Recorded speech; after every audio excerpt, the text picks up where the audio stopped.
Ata, di umano, sabi ni Aling Ledesma, kailangan maaresto si Senador Bato. Hindi ho. Dahil wala ho kayong pinapakitang papel o dokumento na nagsasabing meron ngang warrant of arrest si Senador Bato. Even in the local court, wala kayong maipakita. Hindi naman ho pwede yun. Parang hearsay, kwentuhan, parang gusto mong arestuhin. Wala na hong demokrasyo. Hindi na ho demokratikong bansa kung ganun.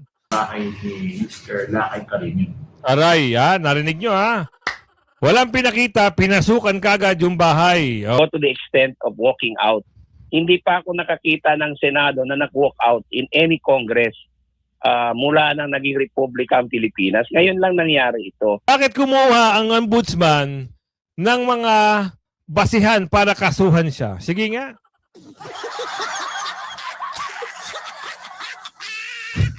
Di ba? At bakit kumuha sila ng basihan para kasuhan ka, pero hindi nila magawang paimbestigahan ka sa Blue Ribbon Chairman na noong pinangahawakan ng mga alalay mo? Yes. Magandang hapon muli sa ating mga kasama. Nandito na naman tayo si Kuya Goods nagbabalik. At syempre, kung di ka pa nakasubscribe, pasubscribe na lang po at hit mo na rin yung bell para laging updated sa ating mga video. Ito ho, nakakatakot. Umamin na ho at nagsalita na ang barangay captain kung saan yung NBI at CIDG ay nagsagawa ng operasyon sa umano'y pinagtataguan ni Senator Bato ay walang pinakitang dokumento, aray ko. Anong gagawin kay Senator Bato?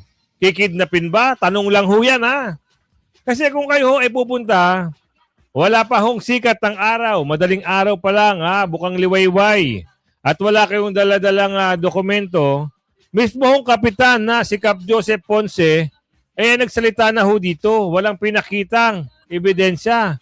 Courtesy Brothers, courtesy ito ni Brothers Travelers. Yung video na ito. Salamat at napaunlakan mo. At na-interview pala, na-interview mo ito si Kapitan Joseph Ponce. So, rekta na tayo pero siyempre bago yan, sang like, sang share, samahan mo na subscribe. At andyan po yung join button kung gusto mo sumali sa ating komunidad. Sa dulo ng ating video, yung shoutout segment natin. Ito na. Wala hong pinakitang ebidensya. Ito ang nakakatakot sa isang bagay na dapat ito ay magiging legal na basihan kung talaga ba merong pinagtataguan ang isang tao o meron siyang tinatakbuhang kaso. Ito ho. Nakakatakot baka mamaya, dahil sa pagmamadali nilang kunin si Senator Bato at daliin sa dahig. Isa pang kinakatakot dito ay yung botohan diyan sa Senado. 'Di ba? Gumagawa na ho ng kwento itong minority. Ito kasi ang tanong dito Mapapatanong ka na lang bigla Noong una, yung kayo ang majority, ay pwede. Ngayon, nagkabaligtad, ayaw niya na pumayag. 'Di ba? Hindi, isipin niyo noong sila nasa majority, kung ano gusto nila, okay, payag ang minority, which is yung sila Senador Bato, sila Senador Jinggoy Estrada, sila majority, sila tutasan okay naman O ngayon nagkabaligtad, hindi na pwede? Sino ho ba ang majority ngayon? Yung nakakarami. Dapat sundin nyo kung ano yung pinagtatalunan. Kung hindi nyo kayang tumbasan sa botohan, magsitigil ho kayo. Diba? Tuloy natin kay Kapitan. Ayon sa aking barangay kagawad, si Eniel Bata, na siya yung committee ng peace and order namin dito sa Balibago, wala siyang nakitang documents or any search warrant na pinakita sa kanya. Hindi naman po siya nagtanong dahil nandun yung mga kaibigan nating mga CIDG na identified naman. So, dire-diretso lang po yung pag-search nila. Pero when it comes to documents na usually may pinapakita sa amin, wala pong pinakita sa kagawad at walang nireport ang aking kagawad na documents o papel such as search warrant. Sipin nyo ito pa nakakawindang dito. Joint Porso ang NBI at CIDG.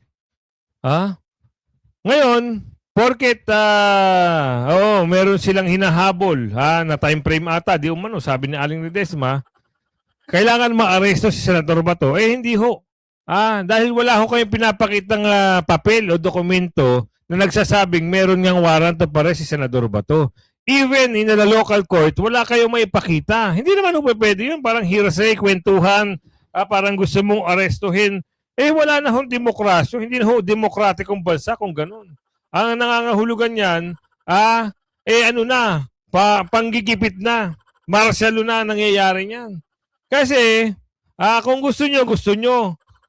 Diba? Ganun lang naman eh. Kung gusto nyo, hindi naman pwede. Aba, ibang klase Yun yung PNP at saka NBI papunta dun sa sinasabing bahay ni Robin Yes, ang Padilla. tumawag sa amin, si IDG, officials, na may operation daw sa Diamond Subdivision. So since na jurisdiction ng Barangay Balibago yun, in-advise ko yung ating kagawad na pumunta sa Diamond Subdivision kasama si XO at ang mga ilang DPATs dahil wala pa tayong tulog. Mag-aalas 4 na ako umuwi sa bahay dahil sa mga tasking na binigay sa akin ni Mayor John Masapin, yung mga families ng biktima. So, nagpunta doon at pagdating doon ng before 6, pinasukan na agad yung bahay ni Mr. Lakay Carino. Aray, narinig nyo Walang pinakita, pinasukan kagad yung bahay. Illegal yan. Trespassing ang tawag dyan. Oo. Ngayon, ang tanong dito, Senador Robin Padilla, gawan mo na ito ng aksyon. Mismo na ho, itong video na ipapatunay na wala hong pinakita sa kanilang legal document o arrest warrant para pasukin ang bahay ng tiyuhin mo. Kung ganito ang ginagawa nila, isang panggigipit na lang ito sa isang tao. Sa tingin nyo, tama ba ang ginagawa ng gobyernong ito? Nagtatanong lang ho kami. Sa tingin nyo, kayo, ano ho ba ang magandang ipaliwanag dito? Bakit nila pinasok? Ano yung reason nila? At hindi sila nagpakita ng dokumento, bigla-bigla na lang.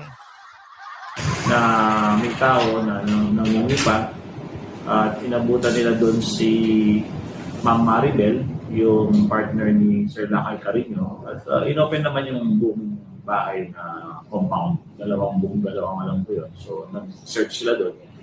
Wala naman nakita, pati yung sasakyan na hinahanap na dinadrive ni Sir Lakay Carino, wala din po yung hinahanap nila sasakyan. Pero nag-present ba sila ng dokumento? Ayon sa aking barangay kagawad na si Edniel Bata, na siya yung committee ng peace and order namin dito sa Balibago, wala siyang nakitang documents or any search warrant na pinakita sa kanya. Hindi naman po siya nagtanong dahil nandun yung mga kaibigan nating mga CIDG na identified naman. So, dire-diretso lang po yung pang-search nila. Pero when it comes to documents na usually may pinapakita sa amin, wala pong pinakita sa kagawad at walang nireport ang aking kagawad na documents o papel such as search warrant. Si Sir Carino po, Ayan maliwanag sa maliwanag pa sa sikat ng araw at sa mineral water. Malinaw sa malinaw na wala hong pinakita itong mga pumasok at naghalughog doon sa bahay ng tiyuhin ni Senator Robin Padilla. Ito ay sample na bad example. Hindi magandang example o practice ito na papasukin mo na lang basta-basta na wala kang pinapakitang legal documents. Anong tawag dyan? Napping-napping na naman. Diba? Kung kayo ginawa sa inyo yan at wala kayong pinakitang, alam niyo masasaktan kayo, magagalit kayo.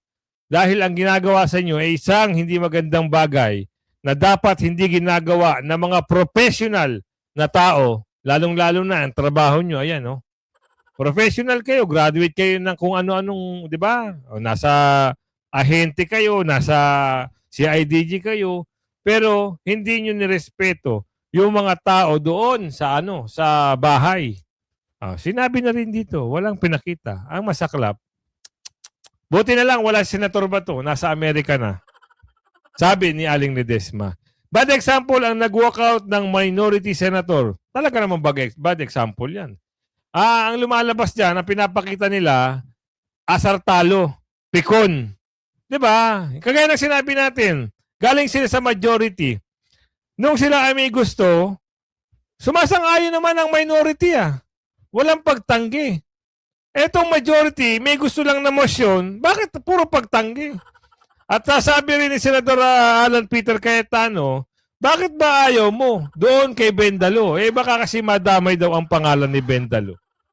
Sa mali-malitang usapan. Alamin natin dito. Shows na hindi parliamentary yung kanilang galaw.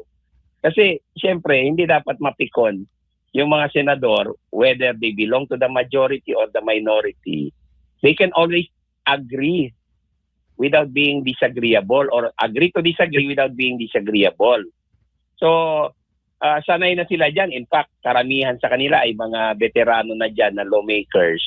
Yung iba nga dyan, galing pang House before sila pumunta sa Senado. So bakit naman mapipikon ng ganon and go to the extent of walking out? Hindi pa ako nakakita ng Senado na nag-walk out in any Congress mula nang naging Republika ang Pilipinas. Ngayon lang nangyari ito.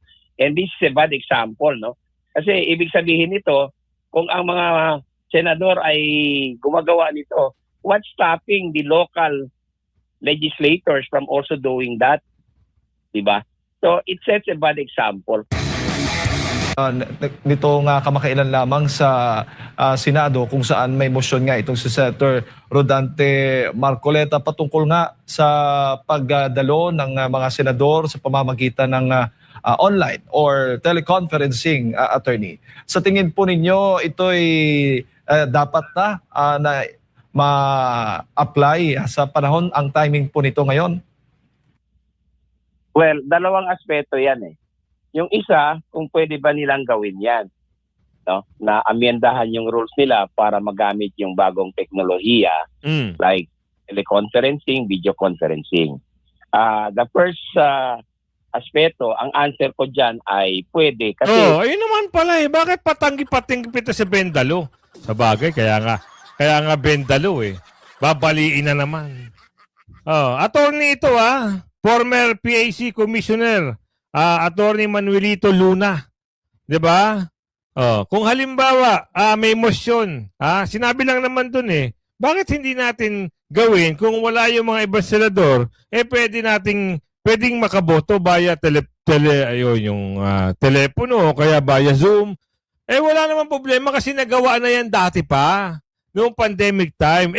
Sumagot na naman yung mga unggoy. Pandemic daw yun. Bawal lumabas. Hindi nyo ba alam, nasa rules naman talaga yan. Kung sakasakali, emergency situation, pwede magtrabaho. Hanggat hindi pa nasisibak ang senador na pinagbibintangan ng kung ano-ano, pwede bumoto via online, via Zoom. Sanggala. Ang titigas ng panga talaga ng... Alam mo nyo, minsan talaga gusto mo na magmura, napipigilan mo lang Di ba? Pwede. yung Senado at ang Kongreso, no? May karapatan naman mag-amend ng kanilang mga rules. That's within their power Now, yung second aspect dyan is kung napapanahon. Of course, may online voting nga tayo, di ba? And then sa House naman, inadapt na nila yan. So bakit sa Senado hindi pwede? So on these two aspects, whether or not they can amend the rules, my first answer doon sa una ay pwede. Doon naman sa second, kung napapanahon, pwede rin. Kasi what's stopping them from adapting itong mga bagong technology? In fact, lahat tayo gumagamit na ng mga ganyan sa mga korporasyon, sa mga individual na nagmi-meeting, merong teleconferencing, matagal na nga yan and video conferencing. Bakit ang Senado hindi pwede? Teleconferencing at video conferencing. Pwede bakit nga nag-iiyakan sila?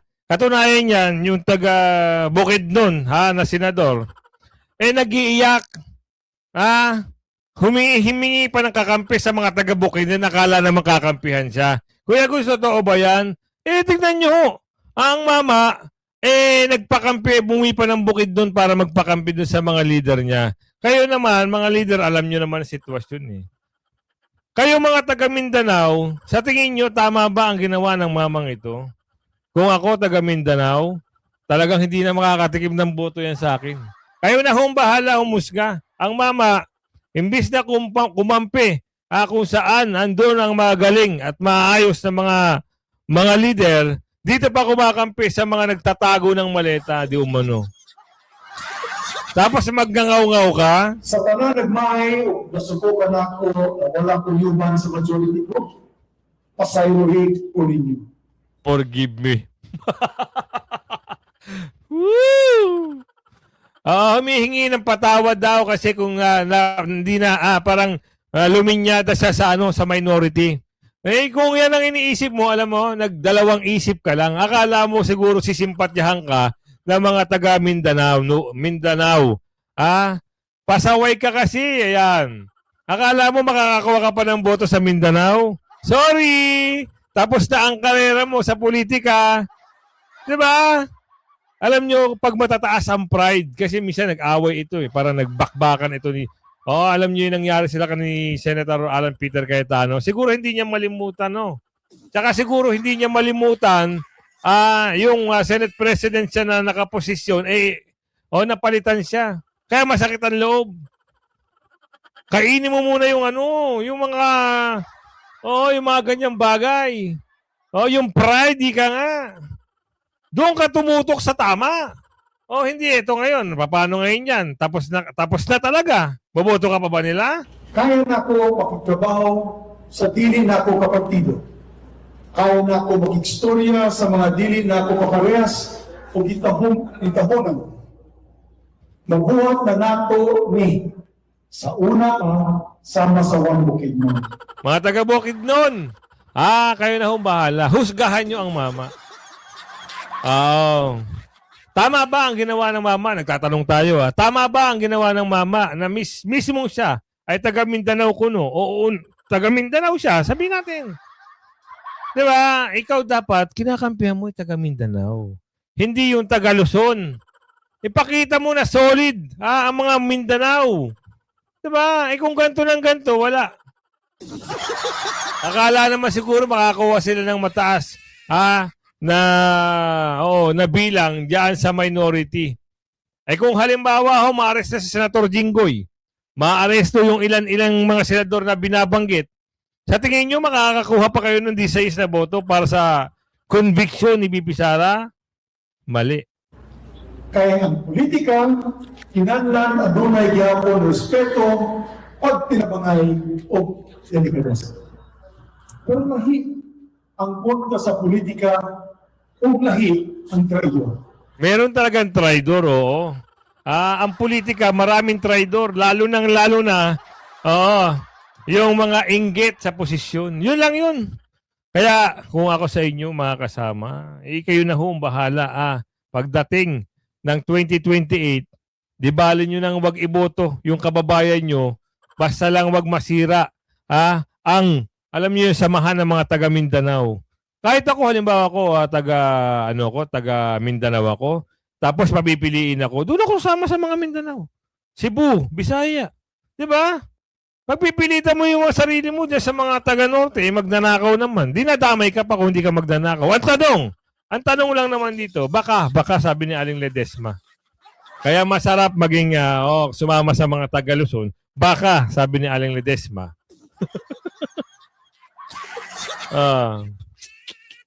Senator Jinggoy, pinag-iinitan na talaga.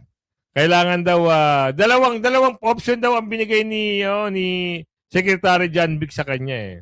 Ano yung unang option? Siya na lang bahala magpaliwanag. Nag-usap kami kahapon, lumaga ko siya. Sabi ko either surrender or arrest. Sabi niya pag-isipan niya raw, ang concern niya ay yung tuhod niya na kailangan ng knee replacement. So sabi ko hindi naman namin hindi namin it's beyond that jurisdiction. So sasabihin naman siya. So wala na kami masasabing iba, hintayin na lang namin ang sabihin ng sandigan before we issue an arrest. Before we execute the arrest.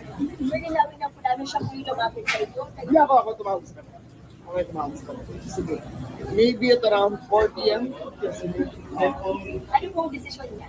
wala siyang desisyon. Sabi ko salamat lang. Nag-iisipan niya ng dapat. Sir, assurance. Yun lang. Option option A, yun sinabi. Option B, yun din na sinabi. So kung kayo ang kayo halimbawa lang kayo ang magdidesisyon. Tama ba? Tama ho ba yung ginagawa? Nasa kasalukuyan na nagkakaroon ho ng agawan sa lideratos diyan sa Senado, babakbakan nila ng ganito. Saan ba nagsimula yan? Nung nalipat lang sa nung nakuha lang ng Brave 13, itong majority. O kung ano-ano na yung pinagkakaso. Bakit? Siyempre hindi na makakapurma yung yung SB 11 yung Bulok 11, sabi ni Aling Marie. 'Di ba? Ngayon ayaw nila pumayag do sa motion ni Senador Marcoleta kasi nga hindi papabor sa kanila.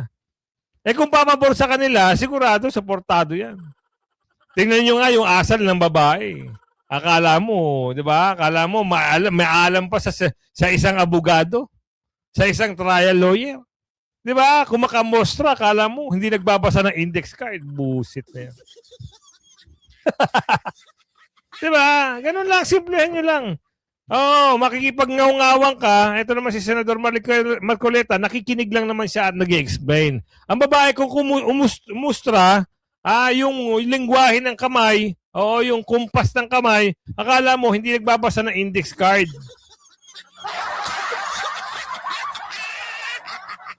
Kampo ni Representative Martin Romualdez, kinundi na ang paratang ng ombudsman na Nako. Ano ba talaga tunay? Gawin nyo kakabi ng isang magandang isang magandang dahilan bakit hindi kayo kasama sa Maleta Gang. Kayo ho ang tinuturo. Mismo ni Saldico. Kayo rin ang tinuturo ng 18 Marines. Kayo rin ang tinuturo ni Gotesa. Bakit kinukunti na nyo yung hindi, ito paliwanag lang. Sabi ni Aling Ledesma sa kanyang panaginip, kung halimbawa walang kinalaman ito si Boss Martin, bakit kumuha ang ombudsman ng mga basihan para kasuhan siya? Sige nga.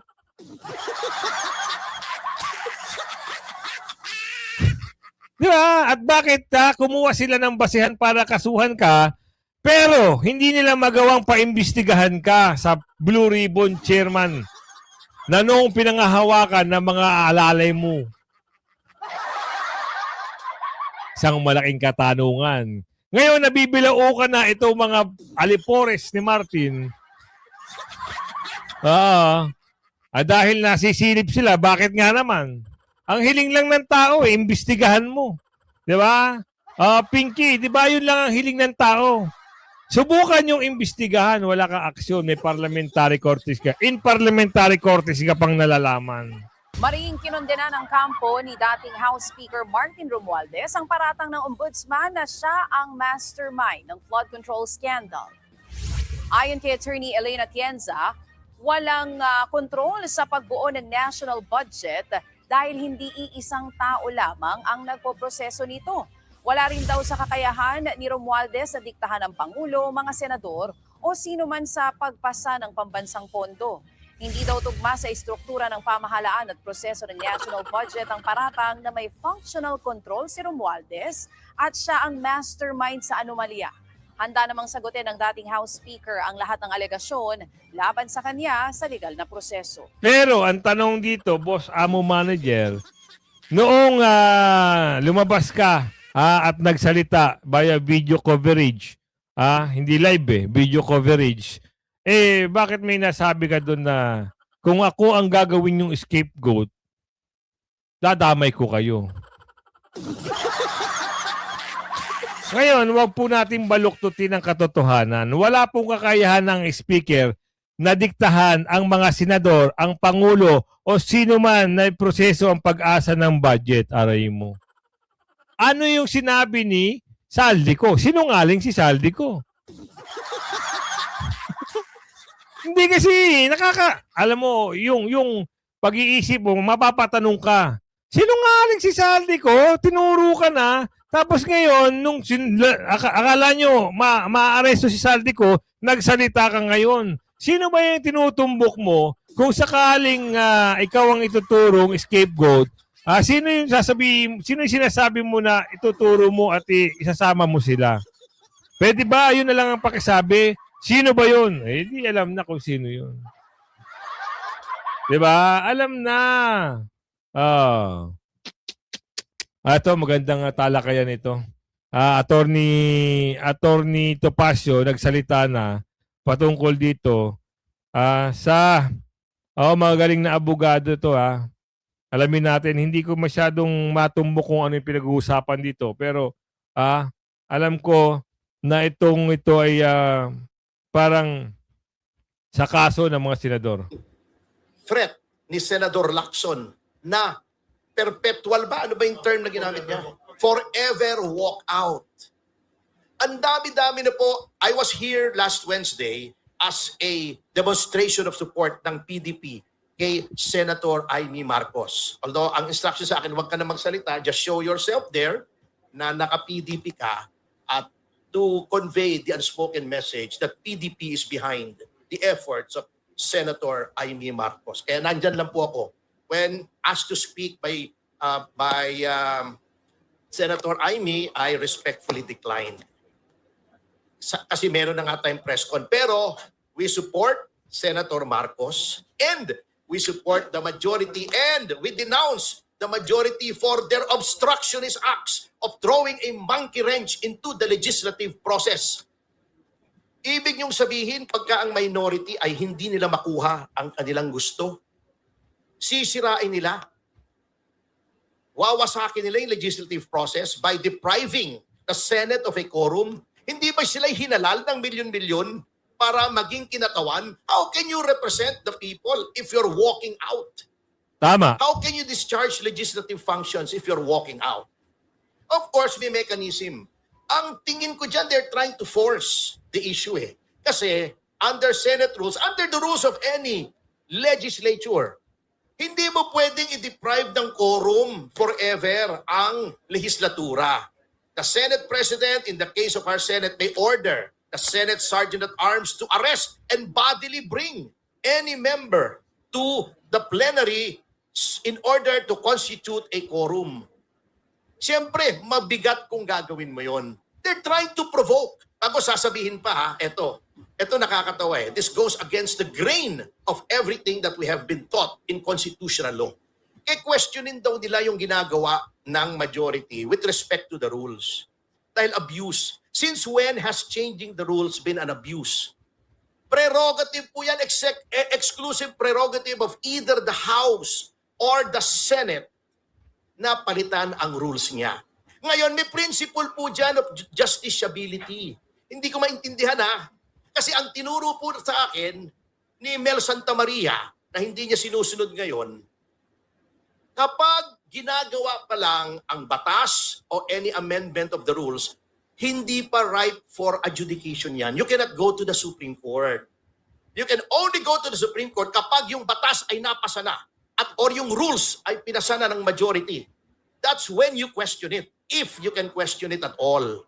Dahil exclusive yan. Di ba sinabi ni Tito Soto, do you see how hypocritical these people are? Sabi ni Tito Soto, the Senate has the exclusive right to make its rules, blah, blah, blah. Pagkatapos ngayon, pupunta daw siya sa Supreme Court para questionin kung bakit iniiba yung rules. Gusto niya noon, ayaw niyong makialam ang Supreme Court, noong in-invalidate yung impeachment. Ngayon, gusto niyong makialam ang Supreme Court.